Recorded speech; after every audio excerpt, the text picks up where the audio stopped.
Busco un lugar para vivir y descansar, donde no hace falta ni llamar. El mensaje de hoy se titula Aguas envenenadas. Quiero compartiros un mensaje titulado Las aguas envenenadas de Jericó, del predicador y pastor ya fallecido David Wilkerson. Trata sobre el llamado de Eliseo, siervo del profeta Elías. Después de recibir el toque de Dios, Eliseo siguió adelante con su propia fe y su primera parada fue Jericó. En 2 de Reyes capítulo 2 versículo 15 leemos: viéndole los hijos de los profetas que estaban en Jericó, al otro lado dijeron: el espíritu de Elías reposó sobre Eliseo, y vinieron a recibirle y se postraron delante de él. Los 50 profetas inmediatamente reconocieron el toque de Dios sobre él, diciendo: el mismo espíritu que reposó sobre Elías está ahora sobre Eliseo. Era obvio para todos que este siervo humilde se estaba moviendo en un poder y una autoridad más profundos del espíritu. Los jóvenes profetas dijeron a Eliseo, lo encontramos en 2 de Reyes capítulo 2 verso 19, he aquí el lugar en donde está colocada esta ciudad es bueno, como mi señor ve, mas las aguas son malas y la tierra es estéril. Ellos estaban diciendo que había veneno en el agua y estaba matando todo. Aparentemente estos 50 hombres de Dios no tenían poder para detener el envenenamiento que estaba trayendo la muerte a toda Jericó. En el libro del profeta Isaías capítulo 5 versículo 7 leemos: ciertamente la viña del Señor de los ejércitos es la casa de Israel, los hombres de Judá, planta deliciosa suya.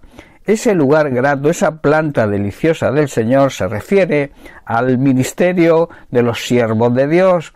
Además, el agua aquí representa la palabra de Dios. No sé si logras ver el significado.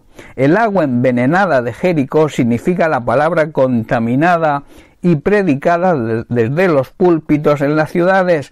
Estos supuestos hombres de Dios nunca habían tratado con sus propios pecados, así que sus predicaciones estaban llenas de veneno de sus corazones corruptos, y sus sermones sin vida y orientados a complacer al hombre estaban causando, por tanto, muerte espiritual entre el pueblo.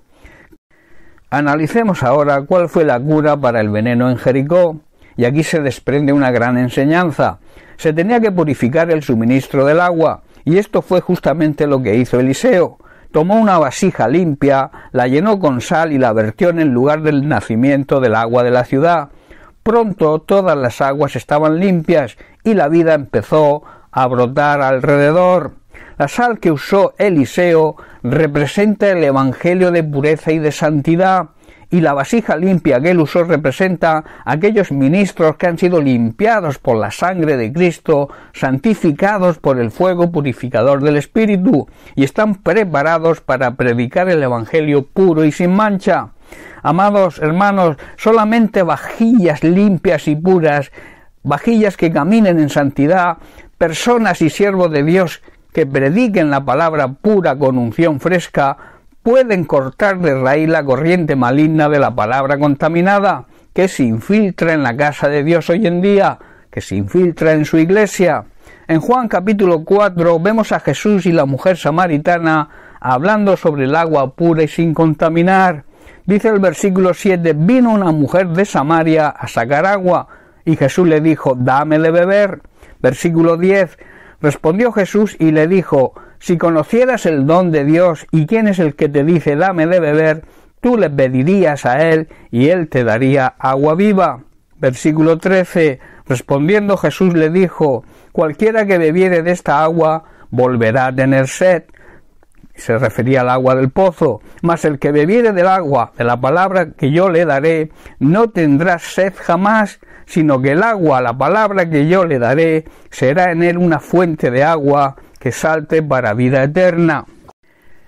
La palabra de Dios, hermanos, las palabras que salen de la boca de Jesús, son palabras sin contaminar, y el que las asimile y las obedezca tendrá vida eterna. La palabra que salga de la boca de los falsos ministros, de esos pseudo pastores y predicadores, esos pseudos maestros que hoy por desgracia abundan, contamina y envenena y pueden matar espiritualmente a quienes le sigan y se dejen engañar. En Mateo capítulo 24, verso 24, el propio Jesús nos advierte: porque se levantarán falsos cristos y falsos profetas y harán grandes señales y prodigios, de tal manera que engañarán, si fuere posible, aun aquellos que han sido escogidos. Y el apóstol Pablo, en la carta a los Colosenses capítulo 2, versículo 8, también nos exhorta y nos advierte: mirad que nadie os engañe, estar pendientes que hay mucha mentira por ahí, por medio de filosofías y huecas sutilezas. En otra traducción dice disparates elocuentes, según las tradiciones de los hombres, conforme a los rudimentos del mundo, y no según Cristo. Hermanos, por tanto debemos llevar mucho cuidado con el agua que bebamos, con la palabra que escuchemos, porque hoy existen muchas fuentes de agua contaminada, muchos pseudos predicadores que la predican.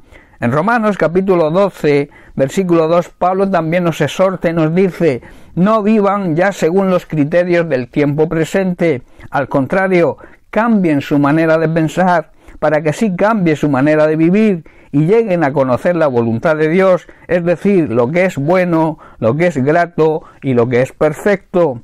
Por tanto, no nos dejemos contaminar y tomemos el agua que nos ofrece Cristo, un agua limpia y sin contaminación, una palabra pura.